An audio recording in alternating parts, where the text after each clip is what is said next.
5 ದಿನಗಳ ಕಾಲ ನಡೆಯುವ ವಡವಡಗಿಯ ನಂದಿ ಮಠದಲ್ಲಿ ಜಾತ್ರೆಗೆ ಧ್ವಜಾರೋಹಣ ಮಠದ ಪೂಜ್ಯರಿಂದ ಚಾಲನೆ. ಬೆಳಗ್ಗೆ ನಂದಿ ಶಟಸ್ಥಲ ಧ್ವಜಾರೋಹಣ ನೆರವೇರಿತು. ಪರಮ ಪೂಜ್ಯ ಚಡಚಣ ಶ್ರೀಗಳು ಪಾಲ್ಗೊಂಡಿದ್ದರು ಮತ್ತು ನಂದಿ ಮಠದ ಶ್ರೀ ವೀರಸಿದ್ಧ ಶಿವಯೋಗಿಗಳ ಅಮೃತ ಹಸ್ತದಿಂದ ಶ್ರೀಮಠದ ಮೇಲೆ ನಿರ್ಮಾಣ ಮಾಡಿರುವ ನಂದಿಯ ಶಿಲಾನ್ಯಾಸದ ಮುಂದೆ ನಂದಿ ಧ್ವಜವನ್ನು ಹಾರಿಸಲಾಯಿತು. ಕಾರ್ಯಕ್ರಮದಲ್ಲಿ ಶ್ರೀಮಠದ ಕಾರ್ಯಕರ್ತರಾದಂತಹ ಶ್ರೀ ಬಸವರಾಜ್ ಗಂಗಶೆಟ್ಟಿ ಮತ್ತು ಸಂಗಣ್ಣ ಸಜ್ಜನ್, ಶರಣಗೌಡ ನಾಡಗೌಡ, ಶೇಖರ್ ಗೌಡ, ಉದಾನಗೌಡ, ವಡವಡಗಿ ಪ್ರಾಥಮಿಕ ಶಾಲೆಯ ಎಸ್ಟಿಎಂಸಿ ಅಧ್ಯಕ್ಷರಾದ ರವಿಕುಮಾರ ಗಂಗಶೆಟ್ಟಿ, ಸಂಗಣ್ಣ ಗಂಗಶೆಟ್ಟಿ, ಗುರ್ಲಿಂಗಪ್ಪ ಡೆಂಗಿ, ಬ್ಯಾಕೋಡ್ ಉಪಸ್ಥಿತರಿದ್ದರು. ಇವತ್ತಿನಿಂದ ವಿಜಯಪುರದ ಖ್ಯಾತ ವೈದ್ಯರಾದಂಥ ಸಂಗಮೇಶ್ವರ ಆಸ್ಪತ್ರೆ, ಸ್ಪಂದನ ಆಸ್ಪತ್ರೆ, ಸಿದ್ದೇಶ್ವರ ಬ್ಲಡ್ ಬ್ಯಾಂಕ್, ವಿವಿಧ ಆರೋಗ್ಯ ಇಲಾಖೆ ಸಿಬ್ಬಂದಿಗಳೊಂದಿಗೆ ಆರೋಗ್ಯ ಶಿಬಿರವನ್ನು ವ್ಯವಸ್ಥಿತವಾಗಿ ನೆರವೇರಿಸಲಾಯಿತು. ನಂದಿ ಮಠದ ಪೂಜಾರಿ ರಕ್ತದಾನವನ್ನು ಮಾಡಿದರು ಮತ್ತು ತಮ್ಮ ಆರೋಗ್ಯ ತಪಾಸಣೆ ಮಾಡಿಸಿಕೊಂಡರು. ಸುಮಾರು 500 ರೋಗಿಗಳು ಇದರ ಸದುಪಯೋಗವನ್ನು ಪಡೆದುಕೊಂಡರು. ವರದಿ ಬಂದೆ ನವಾಜ್ ಕೋಳಾಳ್, ಮಹಾಯುದ್ಧ ನ್ಯೂಸ್, ತಾಳಿಕೋಟೆ. ಎಲ್ಲ ಈ ಗ್ರಾಮದ ಹಾಗೂ ಶಾಲೆಯ ಸಿಬ್ಬಂದಿ ವರ್ಗದವರಲ್ಲಿ ಶರಣಾರ್ಥಿಗಳನ್ನು ಸಲ್ಲಿಸಿ ತಮಗೇನಪ್ಪ ಅಂದ್ರೆ ಪ್ರತಿ ವರ್ಷದ ಪದ್ಧತಿಯಂತೆ ಜಾತ್ರಾ ಮಹೋತ್ಸವದಲ್ಲಿ ಲಿಂಗೈಕ್ಯ ಮಲ್ಲಿಕಾರ್ಜುನ ಮಹಾಸ್ವಾಮಿಗಳವರು, ನಮ್ಮ ಗುರುಗಳಾಗಿರ್ತಕ್ಕಂಥ ಮಲ್ಲಿಕಾರ್ಜುನ ಅಪ್ಪುಗಳವರು ವರ್ಷಾ ಪದ್ಧತಿ ಒಳಗೆ ಆರೋಗ್ಯ ತಪಾಸಣಾ ಶಿಬಿರವನ್ನು ಹಮ್ಮಿಕೊಳ್ತಾ ಇದ್ರು. ಅದು ಒಂದು ವರ್ಷ ಯಾಕೋ ನಮಗೆ ಅನಾನುಕೂಲ ಆಗಿರೋದ್ರಿಂದ ಬಿಟ್ಬಿಟ್ಟಿವಿ. ಈಗ ಹೋದ ವರ್ಷ ವಿಚಾರ ಮಾಡಿದ್ವಿ, ಆಗಲಿಲ್ಲ. ಈ ವರ್ಷ ಏನಪ್ಪ ಅಂದ್ರೆ ನಮ್ಮ ಗವರ್ಮೆಂಟ್ ಡಾಕ್ಟರ್ ಬಸಯ್ಯಮ್ಮ ಅವರು ಬಹಳ ಮುತುವರ್ಜಿ ವಹಿಸಿ ನನಗೊಂದು 4-5 ಸಲ ಅಂದ್ರೆ ಈ ಸಲ ಆರೋಗ್ಯ ತಪಾಸಣಾ ಶಿಬಿರ ಮಾಡಮ್ಮ ಅಂತಕ್ಕಂಥ ವಿಚಾರವನ್ನು ಹೇಳಿದರು. ಆ ವಿಚಾರದೊಳಗೆ ನಾವು ಪ್ರಭುಗೌಡ ಅನ್ನೋರಿಗೆ ಫೋನ್ ಹಚ್ಚಿದ್ವಿ. ಅವರು ಆಗಿಲ್ದಪ್ಪ, ನೀವು ಯಾವಾಗ ಹೇಳ್ತೀವಿ ಅವಾಗ ಮಾಡ್ತೀವಿ ಅಂತಕ್ಕಂಥ ಮಾತನ್ನು ಹೇಳಿ ವ್ಯಕ್ತಪಡಿಸಿದರು. ನಮ್ಮ SS ಪಾಟೀಲ್ ಡಾಕ್ಟರ್ ಅವರು ನಾವು ಹೇಳಿ ಬಿಡ್ಲಿ, ನಾವು ಹಾಕಿವಂದ್ರೆ ಅವ್ರು ಬಂದು ತಮ್ಮ ಕೆಲಸ ಮಾಡಿಬಿಡ್ತಾರೆ. ಯಾಕಂತಂದ್ರೆ ನಾವು ಈಗ ಒಂದು 10-12 ವರ್ಷದಿಂದ ಅವ್ರು 35 ವರ್ಷದಿಂದ ಇವ್ರ ಮಗ ಆಗಿ ಈ ಕೆಲಸವನ್ನು ಮಾಡ್ಯಾರ. ಎಲ್ಲ ವಡವಡಗಿ ಗ್ರಾಮದ ಎಲ್ಲ ಜನರಿಗೆ ಏನಪ್ಪ ಅಂದ್ರೆ ಅವರು ಚಿರಪರಿಚಿತರು. ಆ ರೀತಿ ಒಳಗೆ ಈ ವರ್ಷ ವಿಶೇಷವಾಗಿ ರಕ್ತದಾನ ಶಿಬಿರವನ್ನು ಹಮ್ಮಿಕೋಬೇಕಂತ ವಿಚಾರವನ್ನು ನಾವು ಇಚ್ಛಾ ಮಾಡಿದ್ದೇವೆ. ಆ ವಿಚಾರದೊಳಗೆ ನಮ್ಮ ಪವಿತ್ರ ನಮ್ಮ ಸುದೀಪ್ ಅವ್ರಿಗೆ ಹೇಳಿಲ್ಲ, ಅವ ಫೋನ್ ಮಾಡಿ ನಮ್ಗೆ ಕೇಳ್ದ ಹಿಂಗಂತಂದ. ನಮ್ಮ ಯುವಕರು ಎಲ್ಲರೂ ವ್ಯವಸ್ಥೆ ಮಾಡಿದ್ರೆ ನಾವು ಮಾಡ್ತೀವಪ್ಪ, ನಾವು ಬೇರೆ ಬೇರೆ ಕೆಲಸದೊಳಗೆ ಇರ್ತೀವಿ ಅಂತ ಹೇಳಿ ನಾ ರವಿ ಅಣ್ಣವ್ರಿಗೆ ಮತ್ತು ನಮ್ಮ ವೀರೇಶ್ ತಿಂದವಾರ್ ಅವರು ಎಲ್ಲ ಇಲ್ಲಿ ಯುವಕರು ಬಳಗ ಐತಲ್ಲ ಅವ್ರಿಗೆಲ್ಲ ಕೇಳ್ಕೊಂಡು ಇಲ್ಲದೇ ಸರ್ ನಾವು ಅಲ್ಲೇ ವ್ಯವಸ್ಥೆ ಮಾಡ್ತೀವಿ, ನಮ್ಮ 3 ಜನರಿಗೆ ಅನುಕೂಲ ಆಗ್ತದಂದ್ರೆ ಮಾಡಮ್ಮ ಅಂತಕ್ಕಂಥ ವಿಚಾರವನ್ನು ಹೇಳಿದರು. ಈ ವಿಚಾರದಲ್ಲಿ ನಿರ್ಗತಿಕರು, ಬಡವರು ಅಲ್ಪ ಅಂತಂದ್ರೆ ದೂರದ ಊರಿಗೆ ಹೋಗಿ ತೋರಿಸ್ಕೊಳ್ಳೋದಾಗುವುದಿಲ್ಲ, ವಯಸ್ಸಾದವ್ರು ಇರ್ತಾರೆ. ಆ ರೀತಿ ಒಳಗೆ ಆರೋಗ್ಯ ತಪಾಸಣಾ ಶಿಬಿರವನ್ನು ಹಮ್ಮಿಕೊಳ್ಬೇಕೆ ಅಂತಕ್ಕಂಥ ವಿಚಾರವನ್ನು ಮಾಡಿ ಇದನ್ನ ವ್ಯವಸ್ಥೆ ಮಾಡಿದಾಗೈತಿ. ಇದರ ಸದುಪಯೋಗನ ವಡವಡಗಿ ಗ್ರಾಮದ ಎಲ್ಲ ಸದ್ಭಕ್ತರು ಇದನ್ನ ತೆಗೆದುಕೊಳ್ಬೇಕು. ಆ ರೀತಿ ಒಳಗೆ ಇವತ್ತು ಟೈಮ್ ಭಾಳ ಆಗ್ಯದ. ಅದ್ರ ಸಲುವಾಗಿ ತಾವೆಲ್ಲ ಬಂದಿದ್ದೀರಿ. ತಮಗೆಲ್ಲರಿಗೂ ಏನಪ್ಪಾ ಅಂದ್ರೆ ಇನ್ನೊಮ್ಮೆ ನಾನೇ ಸ್ವಾಗತವನ್ನು ಕೋರಿ ತಾವೆಲ್ಲ ತಮ್ಮ ಆರೋಗ್ಯದ ಬಗ್ಗೆ ಲಕ್ಷ್ಯ ನೀಡಬೇಕು. ಯಾಕಂದ್ರೆ ಇವತ್ತಿನ ದಿನಮಾನದಲ್ಲಿ ನಾವು ಔಷಧವನ್ನು ಉಪಯೋಗ ಮಾಡಿ ಈ ಬೆಳೆಗಳನ್ನ ಬೆಳಿತೀವಿ. ಆ ರೀತಿ ಒಳಗೆ ಔಷಧವನ್ನು ತಗೊಂಡೇ ನಾವು ಆರಾಮಾಗಬೇಕಾಗ್ಯದ. ಆ ರೀತಿ ಒಳಗೆ ತಾವೆಲ್ಲರೂ ಆರೋಗ್ಯದ ಬಗ್ಗೆ ಬಹಳ ಲಕ್ಷ್ಯವನ್ನು ಇಟ್ಕೊಂಡು ತಾವು ಕೆಲಸವನ್ನು ಮಾಡಬೇಕಾಗೈತಿ.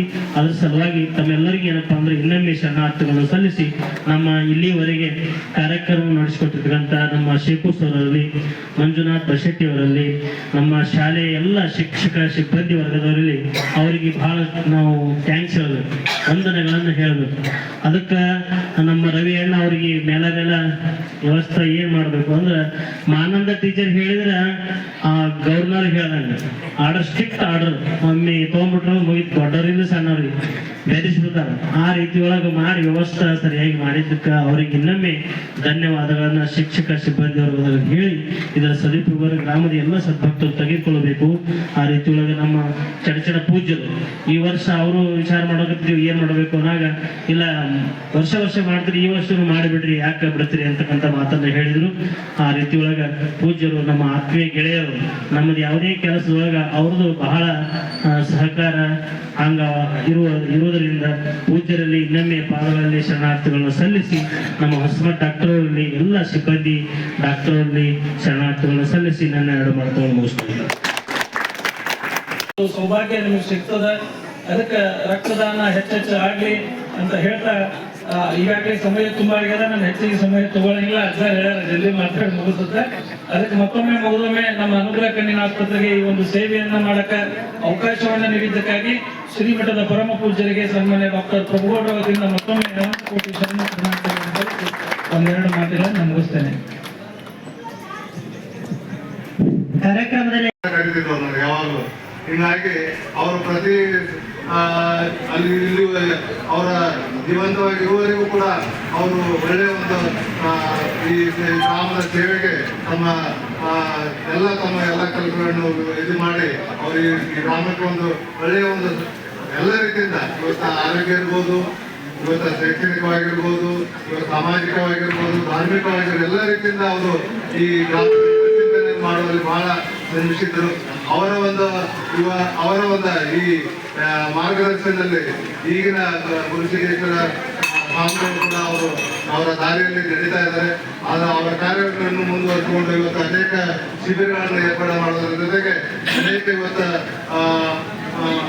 ಬೇರೆ ಬೇರೆ ಕಾರ್ಯಕ್ರಮಗಳನ್ನು ಇವತ್ತಿನ ದಿವಸದಿಂದ ಪ್ರಾರಂಭ 5 ದಿನದೊಳಗೆ ಕಾರ್ಯಕ್ರಮಗಳು ನಡೀತಾ ಇದ್ದಾವೆ. ಇಲ್ಲಿ ಒಂದು ಪುಣ್ಯ ಕಾರ್ಯದಲ್ಲಿ ಈ ಆರೋಗ್ಯ ಶಿಬಿರದ ಒಂದು ಕಾರ್ಯಕ್ರಮ ಹಮ್ಮಿಕೊಳ್ಳೋದು ಬಹಳ ಒಂದು ಪುಣ್ಯದ ಕೆಲಸ ಅಂತ ಹೇಳ್ಬೋದು. ಯಾಕಂದ್ರೆ ಇವತ್ತು ಅನೇಕರಿಗೆ ಇಲ್ಲಿಂದ ಬೇರೆ ಇವತ್ತು ಅವರು ಕೂಡ ಬಂದಿದ್ದಾರೆ. ಜೊತೆಗೆ ನಮ್ಮ ಇನ್ನೋರ್ವ ಯುವಕ ವೈದ್ಯರಾದಂಥ ದಂತ ವೈದ್ಯರು, ಅಲ್ಲಿನ ವೈದ್ಯರು ಪ್ರಮೋದ್ ಪಾಟೀಲ್ ಅಂತ ಹೇಳಿ, ಅವರು ಕುದುರೆ ಸಾಲೋಡಿಯವರು, ಅವರು ರಾಜಗೋಡಿನ MLA ಅದಾರಲ್ಲ, ಅವ್ರ ರಿಲೇಷನ್ ಅವ್ರ ಅಂತಂದ್ರೆ ಅವರು ಕೂಡ ಇವತ್ತು ಬಿಜಾಪುರದಲ್ಲಿ MDS ಮಾಡಿಕೊಂಡು ಇವತ್ತು ಒಳ್ಳೆ ಚಿಕಿತ್ಸೆಗಳನ್ನು ಮತ್ತು ಎಲ್ಲ ದಂತದ ಬಗ್ಗೆ ಹೆಚ್ಚಿನ ಚಿಕಿತ್ಸೆಯನ್ನು ಸಿಗಲಿ ಅನ್ನೋ ಉದ್ದೇಶನ ಇವತ್ತಿನ ದಿವಸ ಅವ್ರನ್ನ ಇಲ್ಲಿ ನಾನು ಕರೆಸಿದ್ದೇನೆ. ಜೊತೆಗೆ ಇನ್ನು ಹೃದಯ ರೋಗ ತಜ್ಞರು ಚಂದ್ರಗೌಡ ಪಾಟೀಲ್ ಯಾರಿಗೂ ಅವರು ಆರೋಗ್ಯಧಾಮದ ಮುಖ್ಯ ವೈದ್ಯರು. ಅವರು ನೀವೆಲ್ಲ ಈ ವಡವಡಿ ಗ್ರಾಮದಲ್ಲಿ ಬರಬೇಕಂತ ಬಹಳ ಇಚ್ಛೆಯಿಂದ ಅವರು ಒಪ್ಪಿಕೊಂಡು ಬರ್ತಾ ಇದ್ದಾರೆ. ಇಲ್ಲೇ ಹತ್ತಿರದಲ್ಲಿ ಇದ್ದಾರೆ, ಅಂದವೇ ಬರ್ತಾ ಇದ್ದಾರೆ. ಅವರು ಕೂಡ ಅವ್ರ ಸೇವೆ ಕೂಡ ಈ ವಡವಡಿ ಗ್ರಾಮಕ್ಕೆ ಸಿಗಲಿ ಅನ್ನೋ ಒಂದು ಉದ್ದೇಶದಿಂದ, ಎಲ್ಲರ ಹೃದಯ ಒಂದು ಕಾಪಾಡಲಿ ಅನ್ನೋ ಒಂದು ಉದ್ದೇಶದಿಂದ ಇವತ್ತು ಅವರು ಕೂಡ ಅವ್ರ ಸೇವೆ ಕೂಡ ಇಲ್ಲಿ ಲಭ್ಯ ಆಗ್ತದೆ. ಅವರು ಕೂಡ ಬರ್ತಾ ಇದ್ದಾರೆ. ಜೊತೆಗೆ ಇನ್ನೊಬ್ರು ವಿಜಯ್ ಕುಮಾರ್ ಪಾಟೀಲ್ ಅಂತ ಹೇಳಿ ಅವರು ಕೂಡ ಎಲ್ಲೂ ಕೇಳುತ್ತಿದ್ದಾರೆ, ಅವರು ಕೂಡ ಬರ್ತಾ ಇದ್ದಾರೆ. ಇಲ್ಲೇ ಬಾಗೇವಾಡಿ ದಾಟಿ ಬಂದಿದ್ದಾರೆ. ಅವರು ತಮ್ಮ ಓನ್ ವೆಹಿಕಲ್ನಲ್ಲಿ ಬರ್ತಾ ಇದ್ದಾರೆ. ಹೀಗೆ ಮತ್ತು ಇಲ್ಲಿವರೆಗೆ ಸಿದ್ದೇಶ್ವರ ಬ್ಲಡ್ ಬ್ಯಾಂಕಿನ ಬಗ್ಗೆ ಎಲ್ಲ ಹೇಳಿದಂತ ಅಲ್ಲಿನ ಬ್ಲಡ್ ಬ್ಯಾಂಕಿನ ಮುಖ್ಯಸ್ಥರು ಅವರು ಕೂಡ ಇವತ್ತು ಬಂದಿದ್ದಾರೆ. ಇವತ್ತೆಲ್ಲ ಅನೇಕ ಯುವಕರು ಬ್ಲಡ್ ಡೊನೇಷನ್ ಮಾಡೋದ್ರ ಮುಖಾಂತರ ಅನೇಕ ತಾವು ಪ್ರಯೋಜನ ಆಗಿರುತ್ತೆ, ಇನ್ನೊಬ್ಬರಿಗೆ ಪ್ರಯೋಜನ ಆಗುವಂತ ಒಂದು ಮಾತುಕಾರ್ಯವನ್ನು ಅವ್ರ ಬಗ್ಗೆ ತಿಳಿಸಿದ್ದಾರೆ. ಜೊತೆಗೆ ಇಲ್ಲಿ ಅನುಗ್ರಹ ಆಸ್ಪತ್ರೆಯ ಎಲ್ಲ ವೈದ್ಯಕೀಯ ಟೀಮ್ ಬಂದಿದೆ. ಎಲ್ಲ ಕಣ್ಣಿನ ಒಂದು ಅರ್ಥ. ಮತ್ತೆ ಇನ್ನೊಂದು, ನೀವು ಕೊಟ್ಟಿರುವ ರಕ್ತದಲ್ಲಿ HIV, HBCG, HCV, MP ಮತ್ತು VDR ಈ 5 ಪ್ಯಾರಾಮೀಟರ್ ಟೆಸ್ಟ್ ಆಗ್ತಾವೆ. ಇವು ಫುಲ್ಲಿ ಆಟೋಮೇಟೆಡ್ ಕ್ಲಿಯರ್ ಟೆಸ್ಟ್ ಆಗ್ತಾವೆ. ವಿದಿನ್ 15 ಡೇಸ್ ಒಳಗೆ ಯಾವುದೇ ವೈರಸ್ ನಮ್ಮ ಬಾಡಿ ಒಳಗೆ ಅಟ್ಯಾಕ್ ಇದ್ರು ನಾವು ಚೆಕ್ ಮಾಡಿ ಹೇಳ್ತೀವಿ. ಯಾರಿಗೆ ಹೆಂಗೇನ್ರ ಕಂಡು ಬಂದ್ರೆ ಅವ್ರನ್ನ ಕರ್ಕೊಂಡು ಹೋಗಿ ಅವರಿಗೆ ಚಿಕಿತ್ಸೆ ಕೊಡಿಸೋ ಮಟ್ಟ ನಮ್ಮ ಜವಾಬ್ದಾರಿ ಇರ್ತೈತಿ. ಇದು ಒಂದು ನಮಗೆ ಸಹಾಯ ಆಗ್ತದೆ. ಯಾಕಂದ್ರೆ ಸುಮ್ಮನೆ ನಾವು ಚೆಕ್ ಮಾಡ್ಕೊಳಂಗಿಲ್ಲ. ಈ